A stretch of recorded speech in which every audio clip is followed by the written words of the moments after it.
Coming off of a disappointing result against Fulham at the weekend, Liverpool will be hoping to bounce back and stay on the right path as they head towards their 20th league title. In today's video, however, we have some huge Liverpool news as the Reds could be facing a huge blow ahead of their upcoming fixture with West Ham. We will look into this in today's video, whilst also going over all the latest Liverpool news from the last 24 hours. There is so much to discuss in today's video, so be sure to like the video and subscribe to the channel for daily Liverpool content. But first, if you ask Liverpool fans, they will often say Jamie Carragher is biased against them, while opposition supporters will say he always favours the Reds, which he has now addressed. Liverpool's former number 23 wasted little time turning pundit after his playing career ended, joining Sky Sports for the 2013-14 season, and subsequently expanding his profile in the media. The 47-year-old's allegiance to Liverpool is no secret, having played 737 games for the club over 17 seasons, and he was always to be brandished with the bias tag by opposition fans. But Reds will equally argue that he seeks to counter this by being hypercritical of Liverpool when the moment does not call for it. Ultimately, it is the nature of the beast, especially when it comes to co-commentary, which Carragher says Gary Neville pushed him towards. And he has now addressed the claims of bias from both sides. People say I'm biased towards Liverpool, Carragher said, of being on co-commentary on the overlap. But I can assure you, if you look at my social media, I have a lot of Liverpool fans say, no, he goes the other way to prove he's not biased. You're like, you can't win. If you look at social media, no matter who the co-commentator is, and you have two sets of supporters, say it's Villa versus Newcastle, they're both convinced you're against their team. You can't win. As a co-commentator, the best bit about it is a last-minute goal. You've got to reflect the stadium. You've got to go mad. So I do a lot of Liverpool games, and Liverpool score a lot of late goals. They did under Klopp, and they win most of the time. Liverpool don't lose that often, and if they do have a spell, I'll be getting accused of being too critical, maybe by Liverpool supporters. So I've got to the stage where I did think about it, where I was like, am I too far the other way sometimes? Am I too hard on Liverpool if they're not doing well?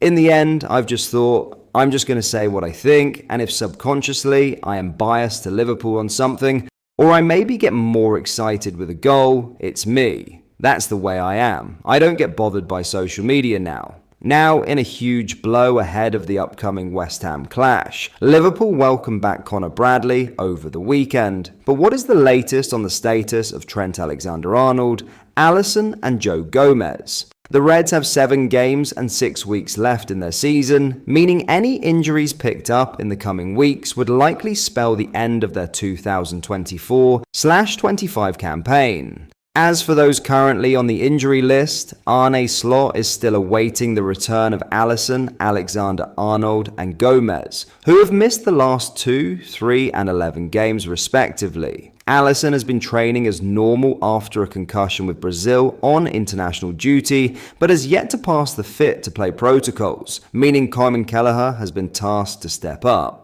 Liverpool are hopeful the number 1 will be ready to return against West Ham at Anfield on Sunday, as per the Mail's Lewis Steele, which is in line with the FA's concussion guidelines. Their recommendation states a graduated return to play programme should allow involvement in competitive action at a minimum of 21 days after the injury, which falls on Saturday. The Brazilian would be the only player in line to return against the Hammers, but still notes that Alexander-Arnold is on track with his recovery and is still hoping to play again this month. There is currently no fixture in mind to mark his return, as it will hinge on how his ankle reacts when he is back in full training. But beyond West Ham, only Leicester, April 20th, and Spurs, April 27th, are left to play this month. It remains as good as it could have been for the right back then. As for Gomez, he too is still hopeful of marking a return this season after undergoing surgery on a hamstring injury that has plagued his season since December, forcing him to miss a total 19 games. Slot's squad is in a good position when it comes to injuries to see out the season on a positive note, but there is a growing desire to see him share the workload in what remains of 2024/25.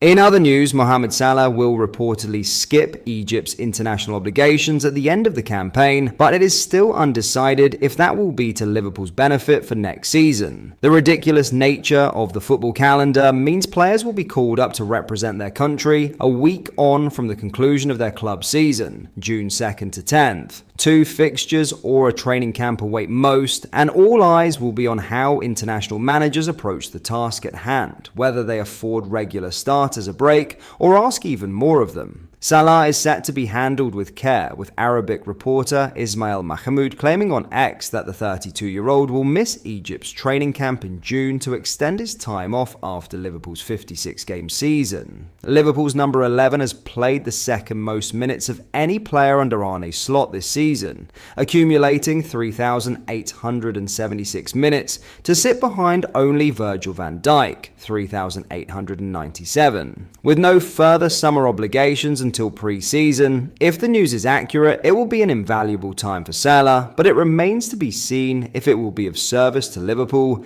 as a new contract has yet to be signed. If he did extend, he would be looking at a break of up to 6 weeks, with Slot's side likely to report back for pre-season in early July, ahead of the new Premier League season on August 16th. Man City's Omar Marmoush is also to miss out to be ready for the Club World Cup later in the summer, which Saudi Arabia side Al Hilal will hope to lure Salah for after a number of recent links. There is growing optimism, however, that the 32-year-old will extend his contract at Anfield. In his latest update for NBC Sports Soccer, reliable source David Ornstein described new deals as a matter of when rather than if for both Van Dijk and Salah. Liverpool have been confident throughout that they will retain Salah's services, and, like I said with Van Dijk, it's more a case of when rather than if that is going to happen now, Ornstein said. The hope is that new deals can be signed without any further delay, as the season has gone on long enough with supporters left in the dark